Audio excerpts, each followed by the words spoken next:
नव्हती. चला.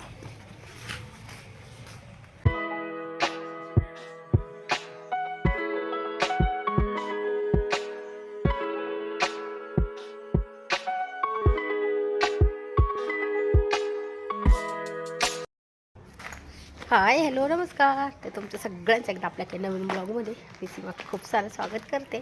तर आत्ता आम्ही कुठे चाललो ते सांगते, पुढील व्हिडिओमध्ये तुम्हाला कळेलच. तर आज म्हणजे आत्ता वाजलेत 9:45. आज काही रुद्रांशला शाळेत वगैरे नाही सोडलं. तसं शाळेत नसलं सोडायचं तर मेसेज करावा लागतो, पण मिसना कळतं की का नाही येणार म्हणून. इकडे इकडे इकडे इकडे त्याला काय वाटतं शाळेतच जायचं. हां, तुमच्या चॅनलवरती नवीन असाल तर चॅनलला नक्की सबस्क्राईब करा. त्या साईडला बेल आयकॉन आहे ते पण क्लिक करा, जेणेकरून माझ्या प्रत्येक नवीन व्हिडिओचं नोटिफिकेशन सगळ्यात आधी तुम्हाला भेटेल. काय म्हटलास? तसं तसं करायचं नाही बाळा, पडेल की. म्हणजे आत्ता असं वाटतंय फ्रेश वाटतं, म्हणजे एवढा काही त्रास नाही सध्या. पण रात्रीच्या ना म्हणजे सर्दीचा इतका त्रास होतो की पूर्ण रात्रभर जाम होते. म्हणजे दिवसा पण होते, पण एका दिवशी होतं एका दिवशी नाही. मला पण आणि रुद्राक्षला पण, दोघांना पण. म्हणजे 1-2 वेळेस आम्ही गेलो हॉस्पिटलमध्ये, पण तिथं काही फरक नाही पडला. म्हटलं चला आता दुसरीकडे जाऊयात. तर 10 वाजता बस भेटते.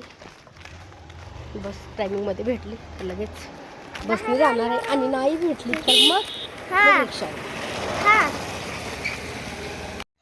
सो मग आज रुद्रांचं स्कूल होतं, पण तरी पण ना आम्हाला हॉस्पिटलमध्ये जायचं होतं. म्हणून म्हटलं की त्याला पण दाखवायचं होतं सर्दीमुळं. त्याला 1-2 वेळेस दाखवलं होतं, तरी पण काही फरक नव्हता.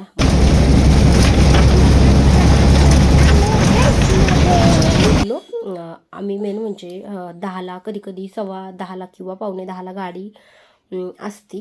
तर म्हटलं चला, कारण की रिक्षा करायची म्हटलं की 2-2 रिक्षा बदलावं लागत आहेत. त्याच्यामुळे मग आम्ही थोडंसं लवकरच निघलो आहे. तरी जेव्हा आम्ही लवकर निघतोय ना तेव्हा खूप वेळ थांबावं लागतं बस स्टँडवरती, म्हणजे जिथं बस येते तिथे.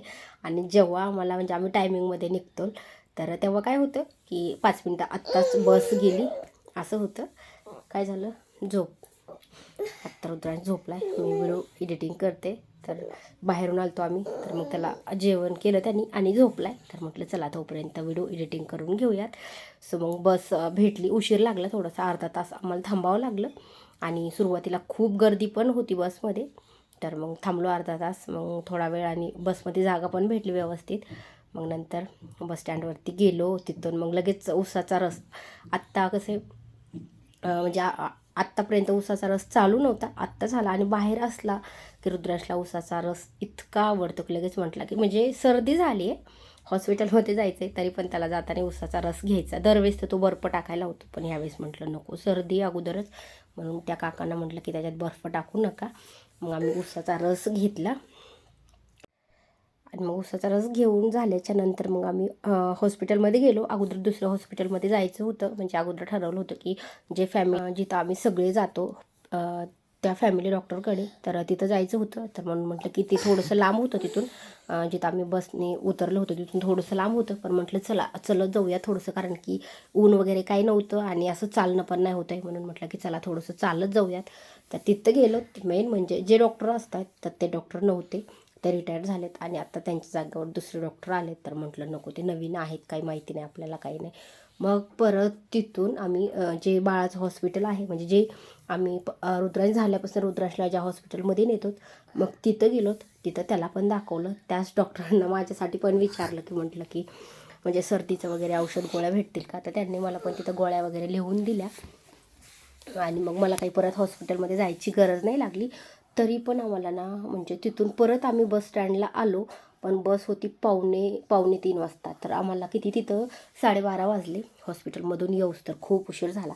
तर म्हटलं नको, आता काय एवढा वेळ थांबणं उशीर होणार आहे. आणि मेन म्हणजे रुद्रांशला कसं झालं आहे की आता 2-3 दिवस झालं शाळेतनं आलं की तो झोपतो. तर त्याची कसं झोपीची म्हणजे रुटीन बसली. तर तो म्हणत होता की मम्मी मला झोप आली, झोप आली. पण म्हटलं की कसं होतं, इकडं भाज्या वगैरे खूप महाग आहेत. तर म्हटलं आता थोडा वेळ एवढं लांब आलो तर मग भाज्या वगैरे घेऊयात.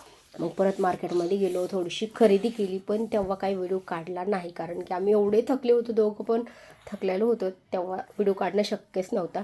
मग थोडंसं खरेदी केली, भाज्या वगैरे सगळ्या घेतल्या. आणि मग घरी आलो. घरी यायला आम्हाला 2:30 वाजले 2:30 आणि मग येता येता वडापाव वगैरे खाल्ला. म्हणजे त्याला वडापाव खायचा होता तर मग येताना वडापाव खाल्ला. घरी आम्ही 2:30 वाजता आलो. परत 2:30 वाजता त्याला जेवण भरवलं आणि नंतर मग तो झोपला. तर आणि राहिलेलं माझे सगळे कामं राहिले होते, धुणं राहिलं, भांडे राहिले, सगळे राहिले होते. म्हटलं आता ते आवरून घेऊयात. आणि ही रेसिपी आहे, ही आहे मी सकाळी बनवलेली, म्हणजे मी पहिल्यांदाच बनवते. ह्याच्या अगोदर मी कधीच राजमा बनवलेला नाही. तर म्हटलं चला ह्यांना विचारली की कशी बनवतायत राजमा रेसिपी. म्हणजे मी कधीच ह्याची भाजी वगैरे नाही बनवलेली, पहिल्यांदाच बनवत होते. मग ह्यांनी सांगितले की अशी अशी बनव आणि खरंच इतकी मस्त झाली. मी पहिल्यांदाच बनवली. खूप जण ह्याला ना म्हणजे भातासोबत खातात, पण मी चपातीसोबत चपात्या, वरण भात तर आपलं असतं रेग्युलरचं रोजचं. आणि मग ही भाजी कसं कुकरला, मोठं कुकर लावलं की मग अशी भाजी वगैरे लावायची असेल तर डायरेक्ट मी मोठं कुकर लावते. म्हणजे एकदाच सगळं वरण भात भाजीचं सगळं शिजायला म्हणजे लवकर होतं, उशीर नाही लागत आहे. तरी पण आज सकाळी एवढी धावपळ झाली की रात्री मी कोथिंबिरीच्या वड्या लावल्या होत्या. त्या सकाळी मला तळायच्या होत्या. म्हणजे त्याचा व्हिडिओ मी अजून एडिट नाही केला, लवकरच एडिट करेन, अपलोड पण करेन कोथिंबीर वड्याचा. ते सकाळी कोथिंबीर वड्या तळून स्वयंपाक बनवून मला टायमिंगमध्ये आवरायचं होतं आणि थोडंसं उठायला आज उशीर झाला. तरी पण किती घाई केली, टायमिंगमध्ये आवरलं. बघू शकता भाजी एकदम मस्त झालेली आहे.